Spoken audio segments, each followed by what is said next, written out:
Okay, so there's been reports that Devin Haney has rejected a fight with Jaron Boots Ennis. Now, of course, these guys are campaigning at different weight classes at the moment. Obviously, recently, Devin Haney's moved up to 147, but he's not an established 147 fighter. He's mostly, 135, 140 so far in his career, now wanting to venture into the 147 division, whereas Boots was a former 147, now campaigning on 154. His past couple of fights have been there.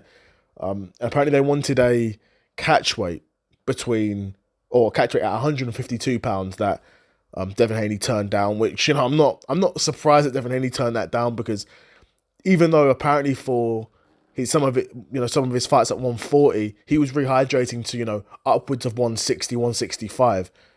I would still be hesitant if I was Devin Haney to fight Jaron Ennis at 147, 152, or 154. I wouldn't. That's a fight I'd avoid if I was Devin Haney, because Jaron Ennis is 100% the new generation. He's got sauce, he's got power, great defensive awareness. A absolute pleasure to watch box.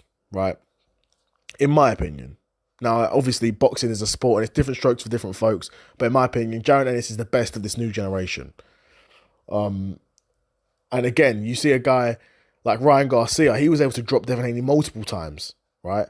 And you're like, well, if Ryan Garcia can do that, yeah, I don't know if I want to see you take the punches from Jaron Ennis, who's not a full-fledged 154, but, at this point, he's a two-belt world champion at 154. Like, he's at the top of the weight division, and he's a puncher.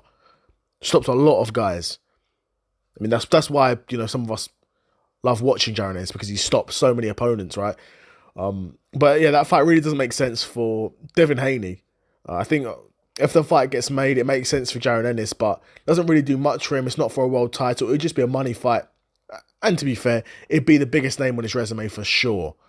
As well as if he could stop him as well, then that's a serious win for his resume. But I don't think Devin Haney's a good enough boxer to outbox Jaron Ennis and survive his power. Like, typically when you get these sorts of fighters, you get someone who's, he's a big puncher, but defensively he's not that good. Maybe he's a bit slow. Or maybe you get a guy who's, got a lot of sauce, a lot of skill, a lot of ability, but not that much power. Jaron Ennis has both. Right? Jaron Ennis has both. Where a guy like Devin Haney, he's got a lot of boxing ability, a lot of skill, but no power. Right?